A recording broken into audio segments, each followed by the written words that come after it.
Unit 1, Diversity in the Living World. Biology is the science of life forms and living processes. The living world comprises an amazing diversity of living organisms. Early man could have easily perceived the difference between inanimate matter and living organisms. Early man deified some of the inanimate matter like wind, sea, fire, etc., and some among the animals and plants. A common feature of all such forms of inanimate and animate objects was the sense of awe or fear that they evoked.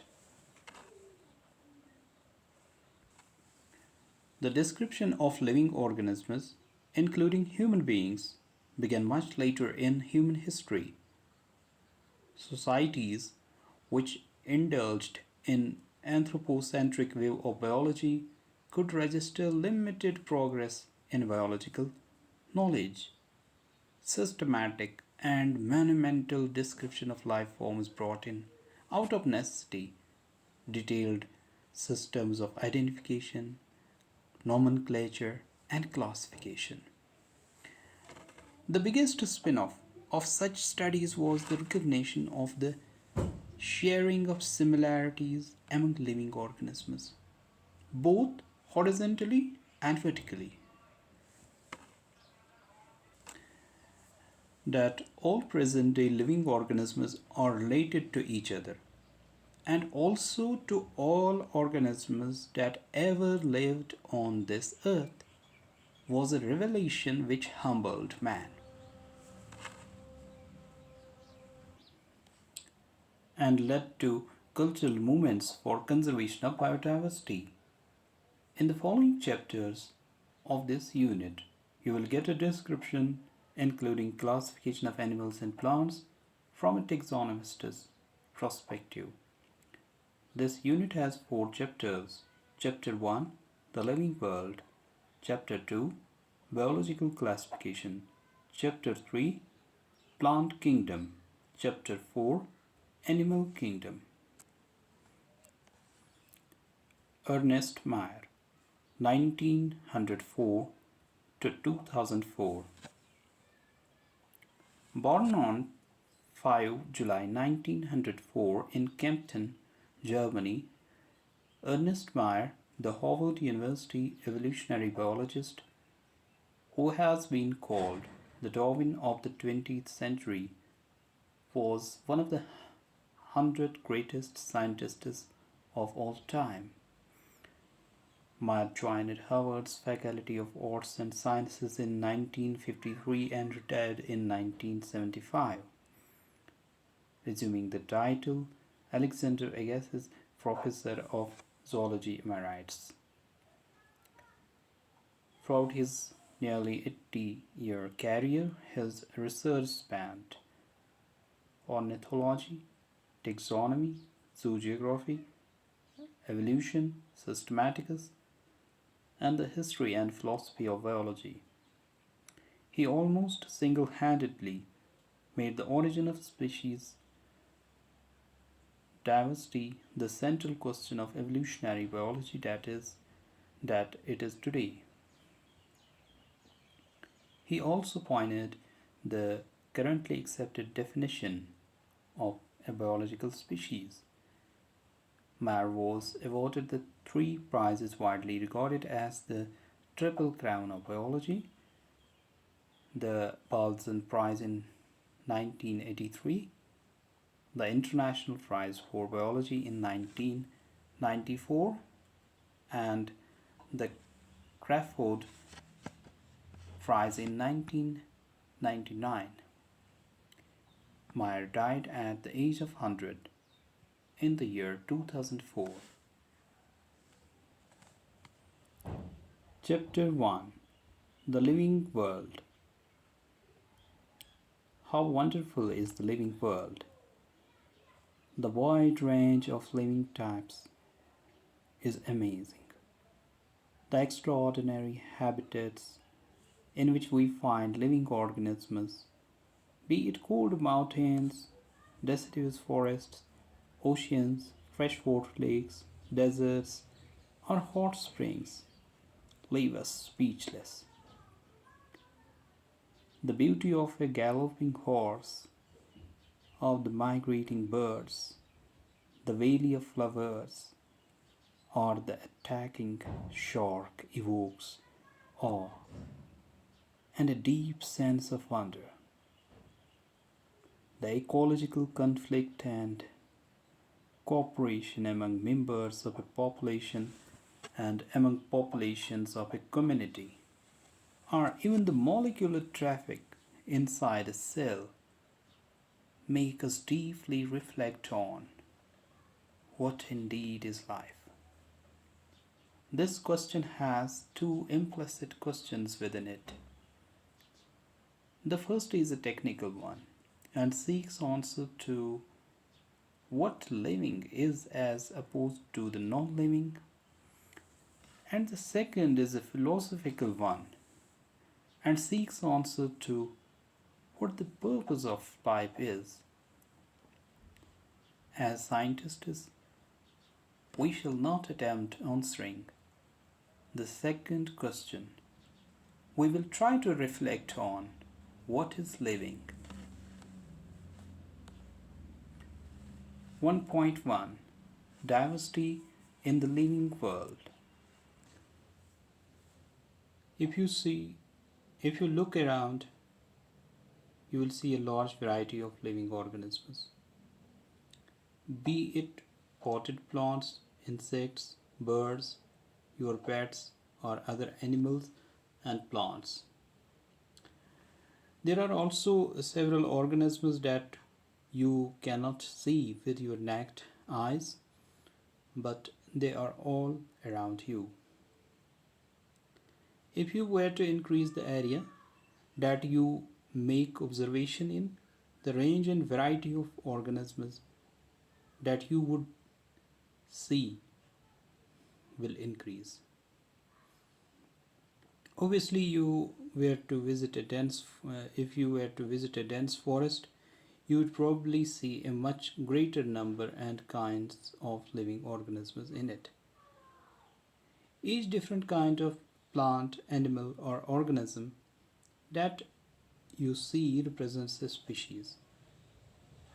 The number of species that are known and described range between 1.7 to 1.8 million.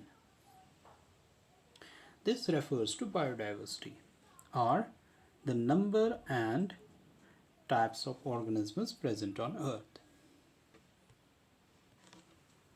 We should remember here that as we explore new areas and even old ones, new organisms are continuously being identified.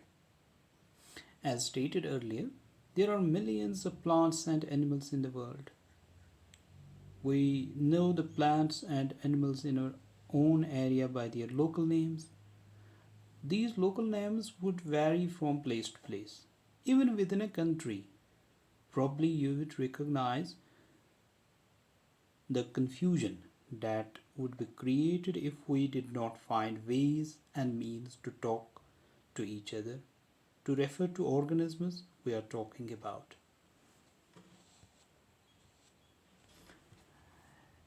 Hence, there is a need to standardize the naming of living organisms such that a particular organism is known by the same name all over the world. This process is called a nomenclature.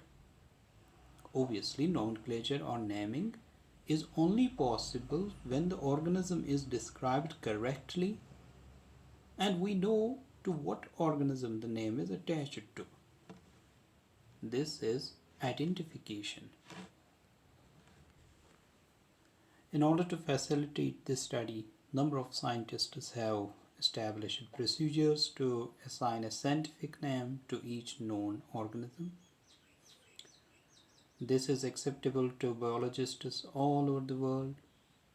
For example, for plants, scientific names are based on agreed principles and criteria which are provided in International Code for Botanical Nomenclature, ICBN, International Code for Botanical Nomenclature. You may ask, how are animals named?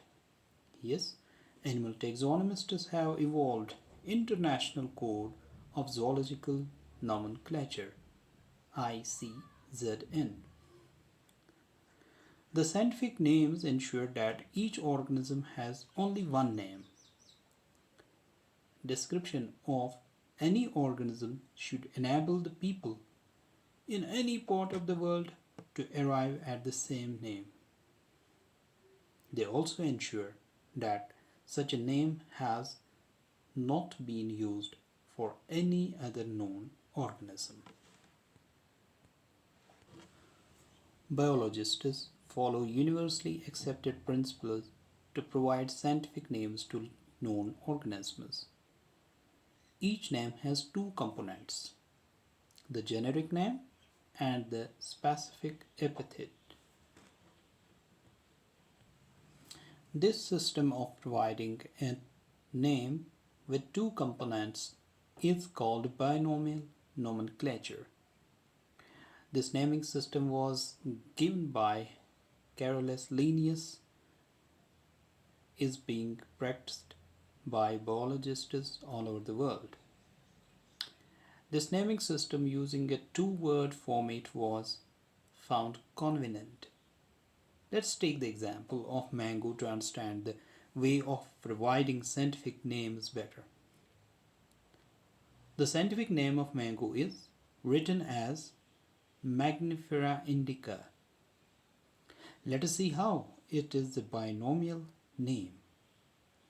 In this name, Magnifera represents the genus, while indica is a particular species or a specific epithet. Other universal rules of nomenclature are as follows. Number 1. Biological names are generally in Latin and written in italics. They are Latinized or derived from Latin irrespective of their origin. Number 2.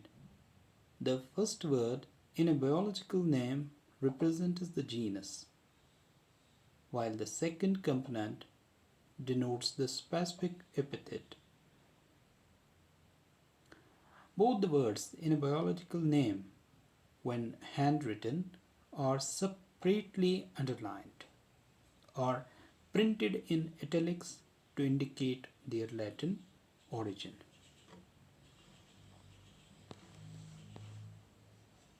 Number 4. The first word denoting the genus starts with a capital letter, while the specific epithet starts with a small letter. It can be illustrated with the example of Magnifera indica. Name of the author appears after the specific epithet, that is at the end of the biological name, and is written in an abbreviated form. For example, Magnifera indica LNN. It indicates that this species was first described by Linnaeus.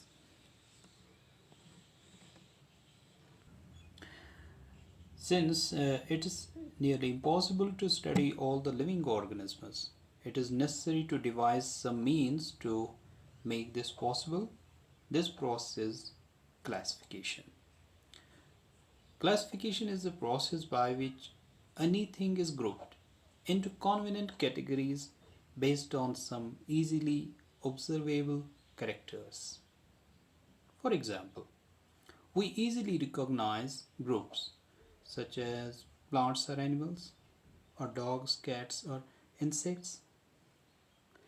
The moment we use any of these terms, we associate certain characters with the organism in that group. What image do you see when you think of a dog?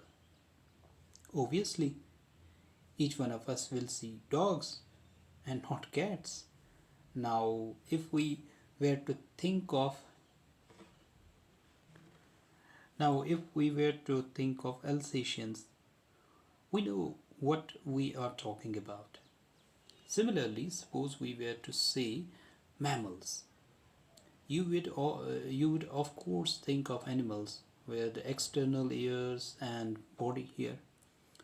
Likewise, in plants, if we try to talk of wheat, the picture in each of our minds will be of wheat plants, not of rice or any other plant.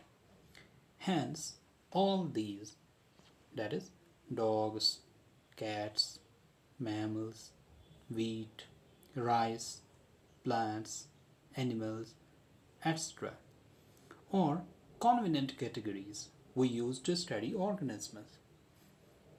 The scientific term for these categories is taxa. Here you must recognize that taxa can indicate categories at very different levels. Plants also form a taxa. Wheat is also a taxa. Similarly, animals, mammals, dogs are all taxa. But you know that a dog is a mammal and mammals are animals. Therefore, animals, mammals, dogs represent taxa but at different levels. Hence, based on the characteristics,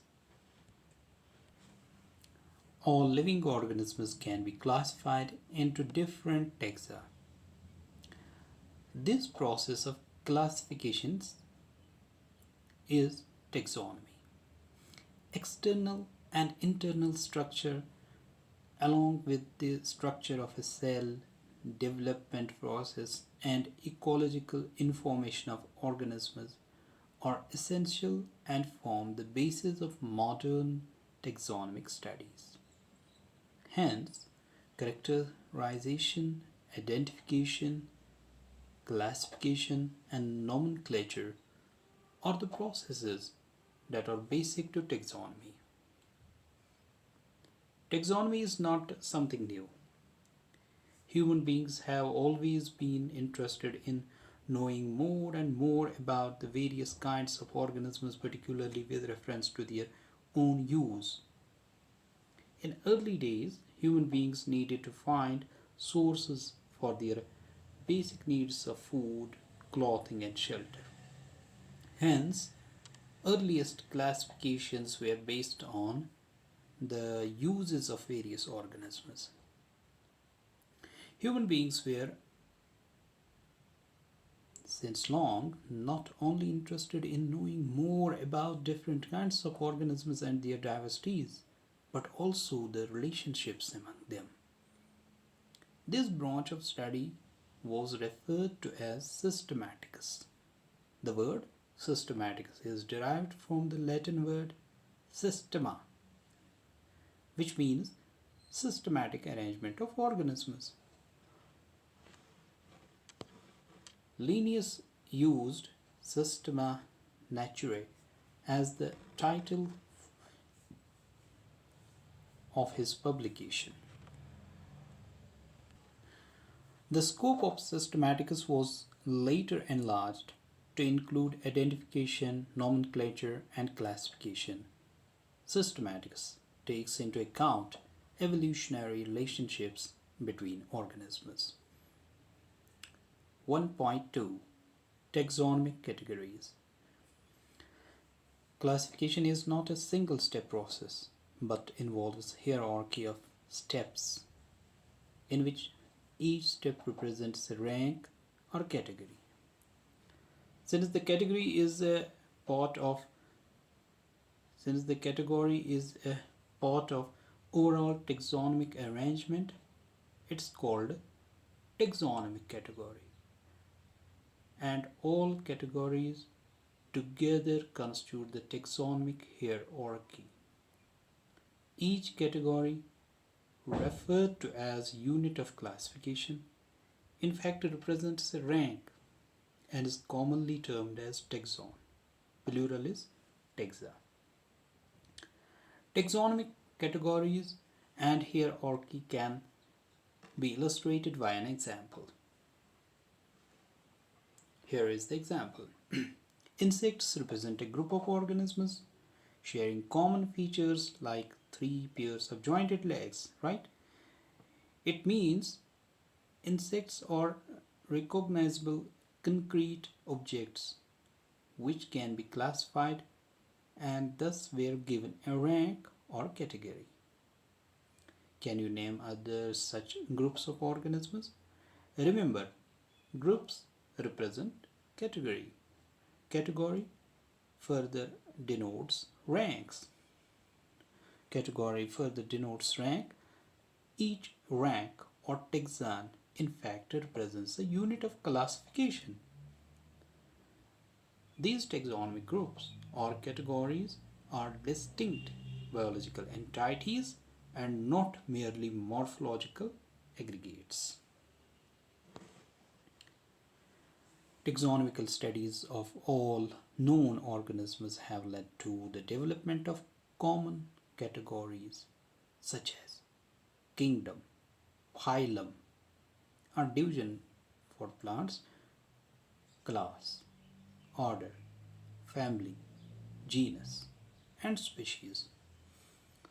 All organisms, including those in the plant and animal kingdom, have species as the lowest category.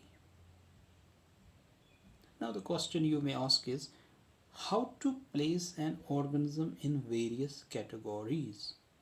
The basic requirement is the knowledge of characters of an organism or group of organisms. This helps us in identifying similarities and dissimilarities among the individuals of the same kind of organisms as well as of the other kinds of organisms. 1.2.1 Species.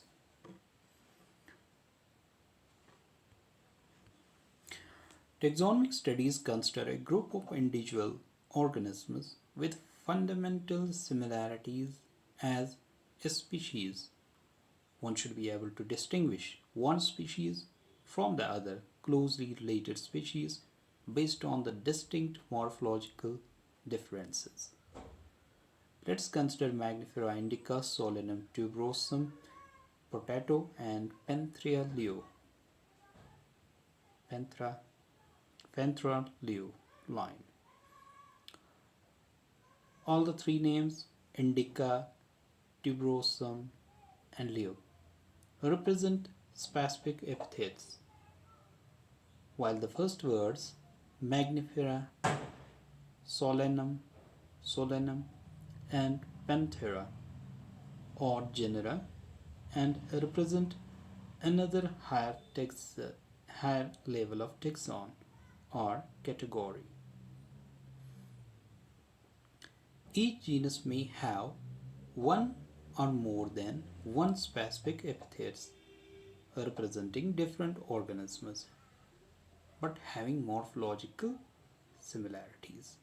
For example, Panthera has another specific epithet called tigris, and Solanum includes species like nigrum and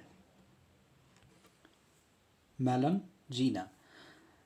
Human beings belong to the species Sapiens, which is grouped in the genus Homo. The scientific name thus for human beings is written as Homo sapiens. 1.2.2 Genus. Genus comprises a group of related species which has more characters in common in comparison to species of other genera. We can say that genera are aggregates of closely related species. For example, potato and brinjal are two different species, but both belong to the genus Solanum. Line Panthera leo, leopard, Panther pardus, and Panther tigris, tiger, with several common features, are all the species of genus Panthera. This genus differs from another genus, Felis, which includes cats.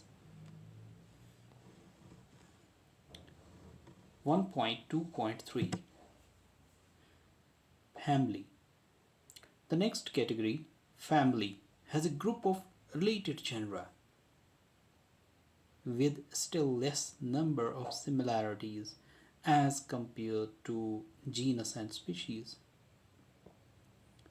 Families are characterized on the basis of both vegetative and reproductive features of plant species.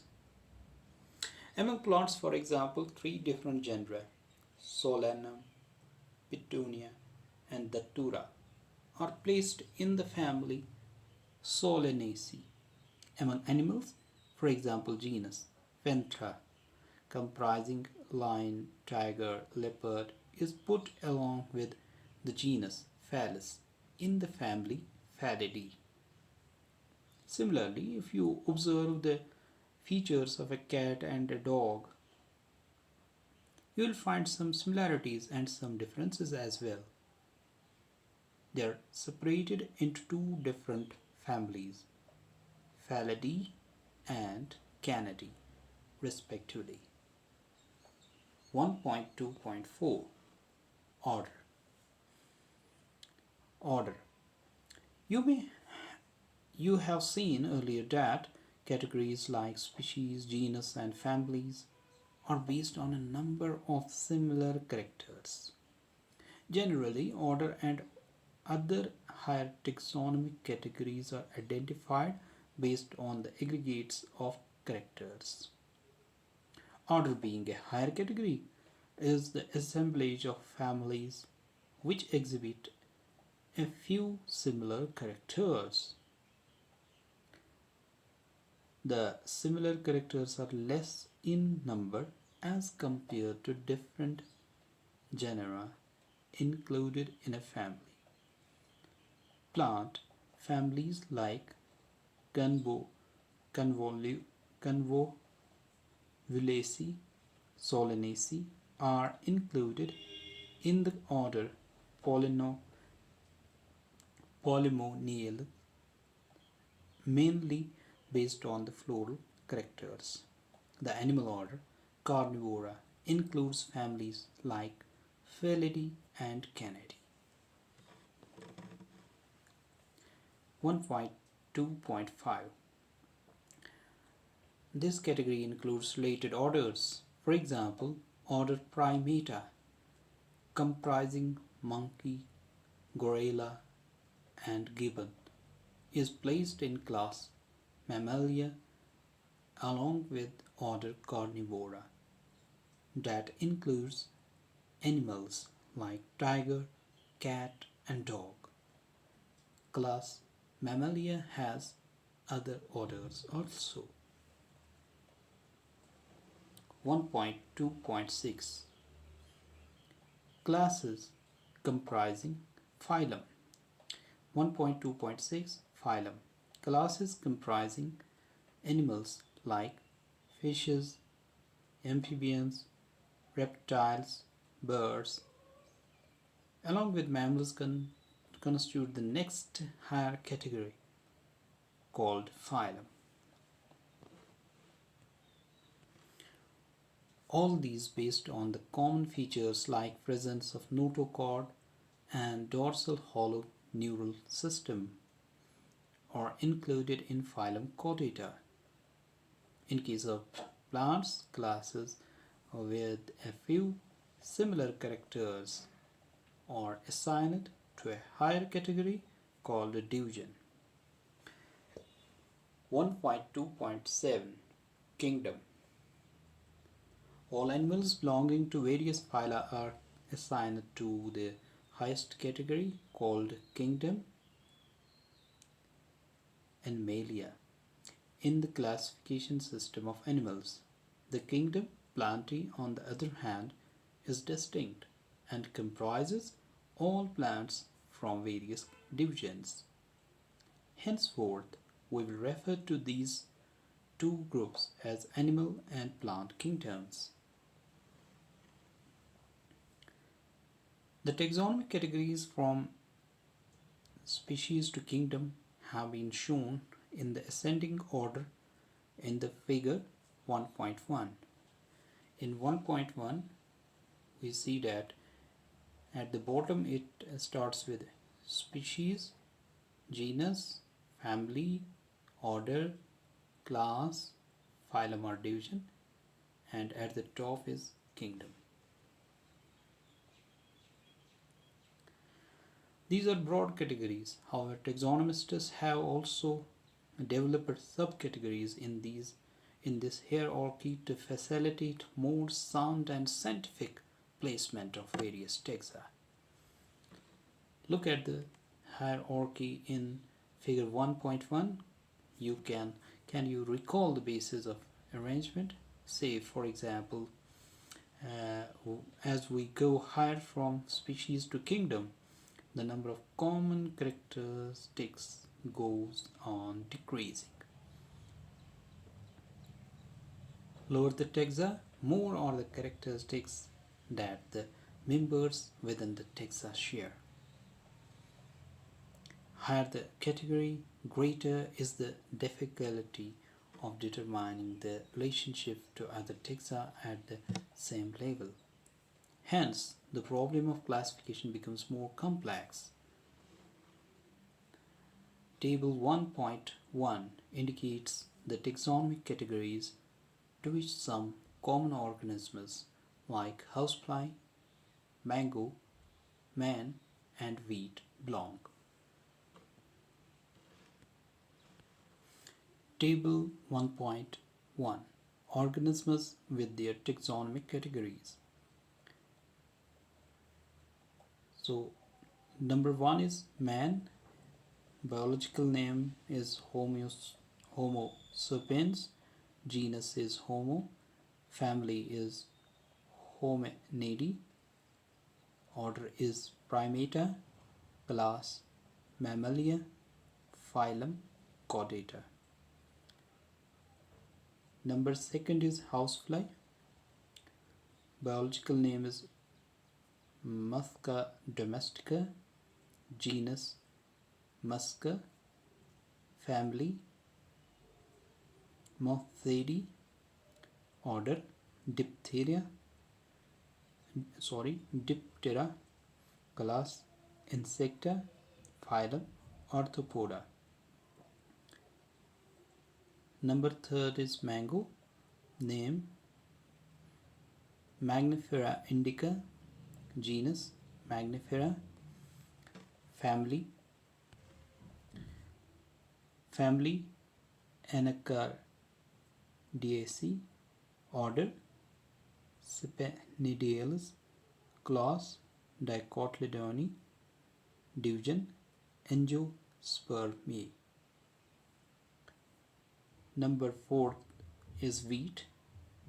Name Triticum aestivium. Genus Triticum. Family Poaceae. Order Poales. Class Monocotyledone. Division Angiospermae. End of the table 1.1. Summary of Chapter 1. The living world is rich in variety. Millions of plants and animals have been identified and described, but a large number still remains unknown. The varied range of organisms in terms of size, color, habitat, physiological, and morphological features make us seek the defining characteristics of living organisms.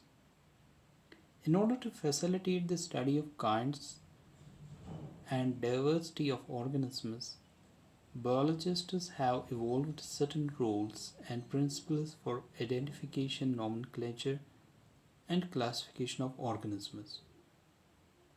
The branch of knowledge dealing with these aspects is referred to as taxonomy. The taxonomic studies of various species of plants and animals are useful in agriculture, forestry, industry, and in general for knowing our bioresources and their diversity. The basics of taxonomy, like identification, naming, and classification of organisms, are universally evolved under international codes based on the resemblances and distinct differences. Each organism is identified and assigned a correct scientific biological name comprising two words as per the binomial system of nomenclature. An organism represents occupies a occupies a place or position in the system of classification. There are many categories ranks and are generally referred to as taxonomic categories or taxa. All the categories constitute a taxonomic hierarchy. Thank you for patient listening. See and watch the chapter 2, that is biological classification. Thank you very much.